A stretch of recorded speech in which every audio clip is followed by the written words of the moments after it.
Ça y est, on reprend les discussions sur la loi macroniste anti-locataire qui consiste à faire quoi?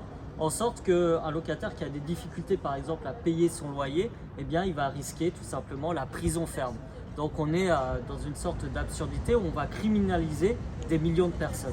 C'est vraiment une régression historique, hein, parce qu'il faut savoir que c'est en 1867 qu'a été abolie la prison pour dette. Ben, en fait, là, les macronistes sont juste en train de la réinstaurer.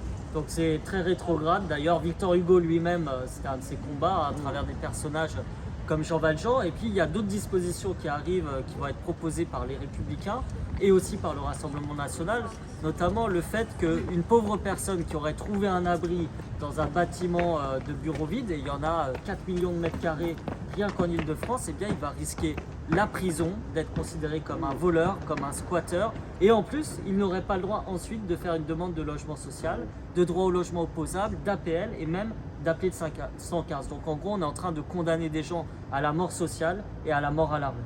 C'est pour ça qu'on l'appelle la loi anti-locataire, parce qu'ils nous font croire que c'est une loi anti-squat.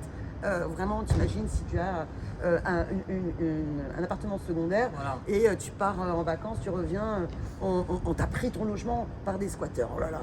Mais en fait, là, il y a déjà un cadre législatif là-dessus. Non, c'est vraiment une loi anti-locataire extrêmement grave et qui inverse complètement la situation, parce que jusqu'à présent, on essayait quand même d'avoir des mesures pour prévenir les expulsions locatives et qui disait finalement que c'est à l'État.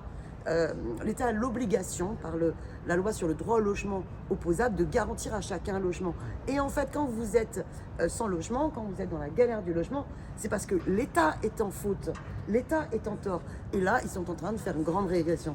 D'ailleurs, tu pourrais nous parler de ce qu'a dit la défenseur des droits? Ah bah, Parce qu'elle est contre la loi. Elle a été extrêmement critique par rapport à la loi en disant que c'était un véritable danger, y compris d'ailleurs pour les enfants. Il y a 42 000 enfants qui sont SDF dans notre pays, c'est la 6e puissance mondiale. Il y a 3 millions de logements vacants, je le rappelle, il y a 300 000 sans-abri, donc ça veut dire que pour un sans-abri, tu as 10 logements qui sont vides.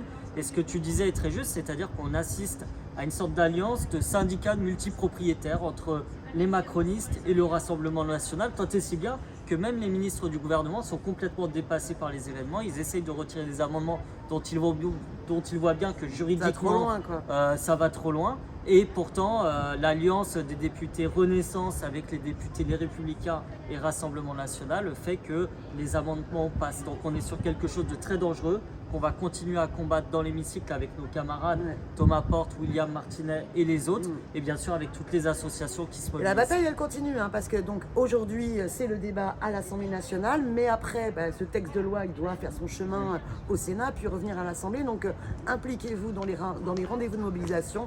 Il faut à tout prix que cette loi ne passe pas. On continue, on lâche rien.